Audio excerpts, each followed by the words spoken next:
బాగుంటుందండి. మరి పిండి అయితే ఈ విధంగా కలుపుకోవాలి. చూడండి ఒకసారి, మనకి పరోటాలు చేసుకుంటాం కదా, ఆ మాదిరిగా అయితే పిండి అనేది ఉండాలి. ఈ విధంగా కలుపుకున్న తర్వాత దీనిపైన 1 స్పూన్ ఆయిల్ అయితే వేసుకోవాలి. ఈ విధంగా ఆయిల్ వేసుకున్న తర్వాత ఒక 2 నిమిషాల పాటు మర్దన చేసి పక్కనైతే పెట్టేసుకోవాలి.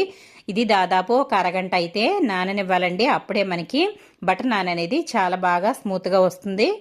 ఈ విధంగా ఒకసారి బాగా కలుపుకోవాలి. ఈ విధంగా కలుపుకున్న తర్వాత మూత అయితే పెట్టేసుకోవాలి. మూత కాకపోయినా ఒక క్లాత్ అయితే, తడి క్లాత్ని కప్పేసి ఉంచడం వల్ల పిండి అనేది మాయిశ్చర్ అనేది బయటికి వెళ్లకుండా ఉంటుందండి. ఈ విధంగా కలుపుకోవాలి. చూసారా, పిండి అయితే కొంచెం లూజ్గా అయితే కలుపుకున్నాం కదా, ఇలా అయితే కలిపేసి పెట్టుకోవాలి. అరగంట తర్వాత అయితే ఒకసారి ఈ పిండిని ఈ విధంగా మళ్ళీ ఒకసారి బాగా కలుపుకోవాలండి. మనం పిండిని కలుపుకున్నప్పుడు మీద ఇప్పుడైతే పిండి బాగా పొంగింది కదా, ఎందుకంటే మనం ఇందులో పెరుగు అలాగే తినే సోడా వేసాం కదా, కాబట్టి పిండి అనేది